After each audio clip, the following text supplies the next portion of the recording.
Let's go to South Florida, who found a new trigger man. Malik Willis and the Miami Dolphins have reached an agreement. Let's head to the man that broke the story. Adam Schefter. Malik Willis is now a member of the Dolphins. It's felt too easy with all the Green Bay Packers connections. Well, we were talking about this, right? They move on from Tua today. They knew all the people there. They've seen Malik Willis. He's seen them need, and the Dolphins wanted him more than any other team. We'll see what the deal looks like.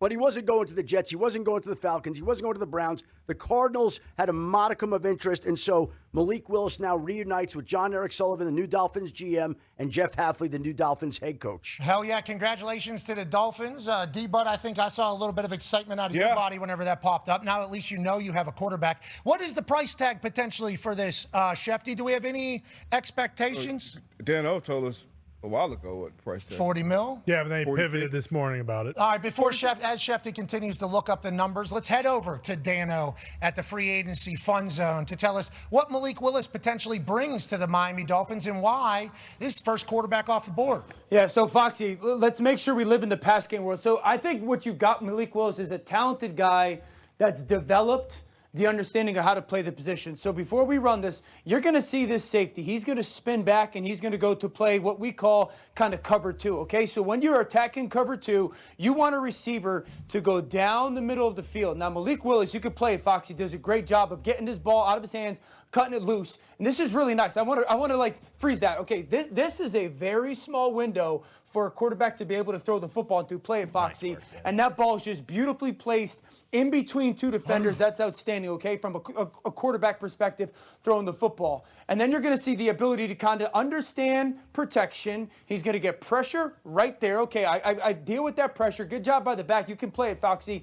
And this is the ball out on time now. Again, I want you guys to see these throwing windows. Let it freeze, Foxy. That's a tight window in the NFL. That ball is out on time. Really good on that outbreaking route. So you saw his ball down the middle of the field. You saw a ball on the outbreaker. This is outstanding. Look at his eyes, okay? I want everyone to see. I'm going to draw a line, okay? He is looking this way. Now, when he's looking this way, he's going to take this defender that way. What that does is that now frees up this route on the backside, okay? So, Foxy, you can let it go. See, on time now, okay?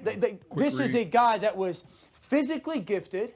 He got the chance to sit Tennessee and then Green Bay, and now you're watching him play on time and rhythm. This is going to be a beautiful – we're going to get a nice crossing route here. Nice crossing route that's going to get designed by this quarterback and offense. Okay, this one's got to be thrown with a little bit of timing and touch and anticipation. 1, 2, 3, 4, 5, crossing route. Beautiful, beautiful, in that window, right there. Okay, so I'm showing you guys all these. There's a ball down the seam. There's a ball on the out. There's a ball on an in route. There's a ball on a crosser. These aren't easy throws. Foxy, let it ride. And so then there's athleticism, too. Get outside of the pocket, make some plays. And so, yes, it's a small body of work. And is it a dice roll for the Miami Dolphins? Of course it is. But I think when you watch this tape and you see some of the in structure and outer structure, playmaking ability, there's a lot to like, and I'm sure this deal is not just going to choke Miami from a financial perspective. So I think it makes a ton of sense for the Miami Dolphins. I would add this, Pat. You know, the Hafley and John Eric Sullivan thing cannot be understated. Everyone says, well, we haven't seen enough of Malik Willis. He only threw 35 passes all last year. Hafley is the defensive coordinator of the Packers when Malik Willis is the number 2 quarterback, meaning every day in practice. Scout team, he saw this guy. Incredible person. This is the scouting report we get.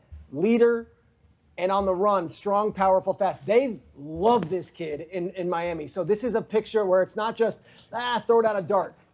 This coach sought after this quarterback, and he knows him as well as anybody else on the market. The other thing I'd say is this. Isn't Bobby Slowick the offensive coordinator? Yep. So Bobby Slowick, who was in Houston, C.J. Stroud's rookie year, had C.J. playing at a really high level. He's got experience with a young quarterback, very similar system to what Matt LaFleur ran in Green Bay. So Malik Willis is going to have the ability to go down there right away and not necessarily have to learn like this brand new system and or style. It's going to be that under center, on rhythm, on time, play action, outside the pocket. I'm not telling everybody that this guy's going to be the next top 5 quarterback, but I do think that he's got the chance to open up some eyes down there immediately. And you trust that. Oh, we got another bigger one.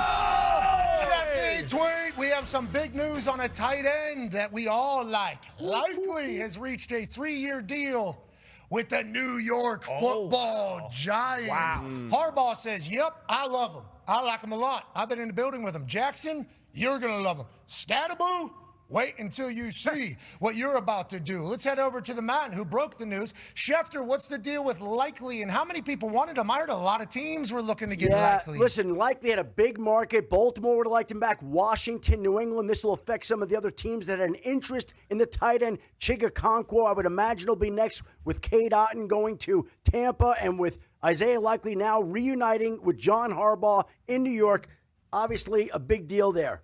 Okay, we appreciate you, Schefter, as your phone continues to vibrate. Okay, so we've had a lot of magic happen already here in the first hour. I think there is a chance, with some of the places not being necessarily the locked-in destination for some of these free agents, we got teams making moves. We still got 2 more hours here on ESPN. Then we'll hand it over to the lovely Laura Rutledge as NFL will continue to be covered. Was really good, so they're probably going to get rid of Elton Jenkins, and he'll be their starting center. Okay, so we have some updates on the Kenneth Walker signing. Ari Mirov has accrued some information. He says it's 3 years worth up to $45 million, about $15 million a year. Let's assume it's $12 to $13 million each year. That feels like a very good price for Kenneth Walker. And once again, anytime anybody signs with the Chiefs, they know the Super Bowl is an opportunity, so they're always going to utilize that as negotiation in the backdrop. Absolutely. This was the move. Dano mentioned it earlier when we were talking about the Crosby trade. Okay, Chiefs, what's your move? Bills, what's your move? So this was a big move. I think it's a big swing. We talked about Patrick Mahomes. He was the leading rusher for the Chiefs way too many times, and then him with coming off an injury, you definitely want to protect him more. And I think Kenneth Walker, I know he was splitting carries and splitting touches with Charbonnet, but that'll bode well, I believe, for his future, keeping those legs kind of fresh. Got him in a new deal, which he absolutely earned. Not only does he help that run game, but he's an absolute monster in the pass game and that screen game as well. Andy Reid has always been a beast when it comes to dialing up perfect screens, so I think this is a perfect signing. A new deal has been done. Chiefs cornerback, former corner Jalen Watson has reached an agreement today on a 3-year deal with the Los Angeles Rams. Shout out to Colin Roberts of Excel. The Rams now will have 2 former Chiefs corners, Watson and McDuffie. McDuffie just became the highest paid corner in the game with $31 million after being traded to the Los Angeles Rams. Now we got Jalen Watson over there. Let's head back to Shefty. Shefty, what are the Rams doing? Cooking, I would say. Yeah, they're cooking, and obviously they're taking the Chiefs cornerbacks right now, and it's a situation where he is going to play one corner, Trent McDuffie is going to be the other corner, and the Rams have loaded up in the secondary. They are importing their cornerbacks from Kansas City. More coming up right now, Pat. Hold on. I love that, Shefty. Keep working. Keep pounding the buttons on your phone there. Let's head right over to the free agency fun zone. Schrags, we know you're tight with the Rams. They're Super Bowl favorites, and they're in the middle of cooking right now. What do you know? Corner was their biggest priority. They get Trent McDuffie. They get Jalen Watson. Great signings for them. But I'm also going to go back to the Kenneth Walker because I think the 15 or the 45 over 3 years might be a little misleading. The key to the Kenneth Walker deal, $28.7 million fully guaranteed on a 3-year deal. So that's where the money really is. It's the guaranteed money. That's what the agents worked on. They said, okay, the overall is fine, whatever, but the guaranteed money for Kenneth Walker. He had options. As for Jalen Watson, Shefty and I were talking before the show, Rams have been in the free agent market as far as corner goes. Jalen Watson, Trent McDuffie, you basically take that Kansas City duo, you put them in a forklift, and you put them right there in Los Angeles. You plop them in there. They're set. It also means they can go a different direction with that 13th overall pick they have from Atlanta. Yeah, so in relation with Kenneth Walker to Kansas City, I'll just reiterate what D-Butt touched on is Baltimore kind of set the table this offseason saying, nope, we're still in the fight. Kansas City's matched it. Buffalo's a little bit. I still think Buffalo needs to go do a defensive move. And now the Rams on the NFC side have said, no, we believe, because there was conversation with the Rams of, okay, are they going to take a quarterback in round 1 and start the springboard after Matthew Stafford and kind of not try to have a drop back? And I think the Rams watched how last season played out and said, we thought we were the best team in the NFL, and we still think that this is a very real Super Bowl window. They trade for McDuffie. They signed Watson. If I wouldn't be surprised if the Rams try to get Mike Evans from Tampa Bay.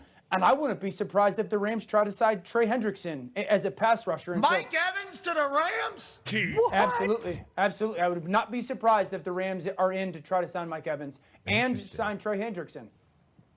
Whew. All right, that's a free agency fun zone over there. Jay's breaking a lot of hearts in a lot of different cities. That would be. Mike Evans with Matthew Stafford and